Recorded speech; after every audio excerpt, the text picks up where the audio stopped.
want to go now to former D.C. homicide detective Ted Willams. And Ted, we're learning that the shooting suspect did plan to continue that rampage if he wasn't stopped.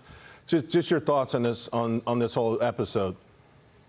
You know, Charles, I was on the air this weekend concerning this heinous crimes that have taken place there in Buffalo. Pure evil. Charles, we need to ask ourselves, what makes an 18-year-old hate a group of people or a race of people so that he will go and get a gun, come into that community, and kill these people? Kill an 86-year-old woman who had just come from visiting her husband at a nursing home, shopping in that top store. And by the way, I've been into that top store in that neighborhood. And to be gunned down this way, it's just pure hatred, pure evil. And there have to be a complete investigation here, Charles. And we need to know how a person for who may have some mental illness was able to get a gun. But I can tell you, Charles, when we talk about mental illness and we talk about this person gunning down 10 people and murdering 10 people, it's the question is, from a legal perspective, is when he gunned these people down, did he know the difference from right and wrong? Not that he was just mentally ill. And when we think about this brave police officer, a police officer who had retired from the police force there in Buffalo, Officer Salters, who was just working there, who tried to take this man down. And because of the armor that he had on, he wound up killing this officer also.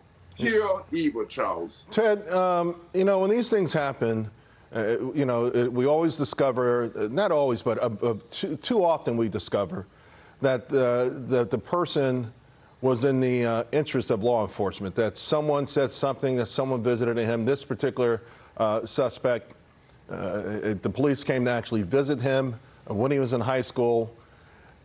How do we, and we've had this discussion before, is there a way to follow up when someone, is there a way to flag someone when they show these dangerous tendencies, the fantasies of hurting other people, murder, suicide? When the New York State Police visits your home, should there be some sort of follow-up or follow-through? Absolutely, Charles, there should be. When a person exhibits this kind of violent behavior and law enforcement come in contact with it, they need to memorialize that.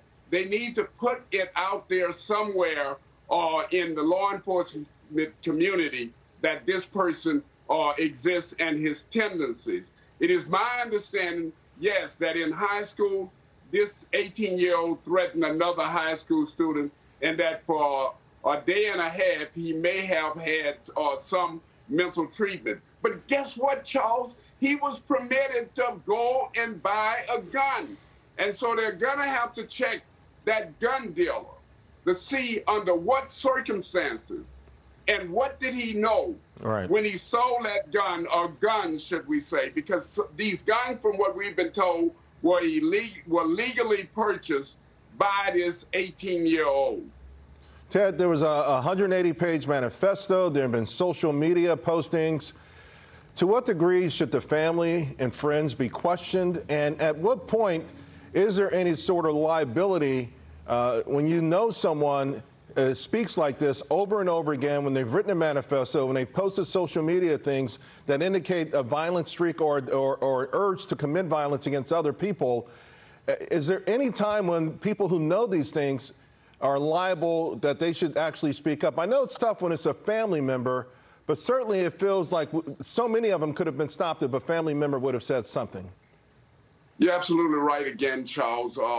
When you see something, you have to say something. Sometimes it's the most difficult thing is for family members to face the fact that they have another family member who has some forms of mental illness. But all mentally ill people don't act this way. Right. So if there is a knowledge that there was a manifesto. I'm going to cut you off. Here's the presser. Hey, Sean Hannity here. Hey, click here to subscribe to Fox News YouTube page and catch our hottest interviews and most compelling analysis. You will not get it anywhere else.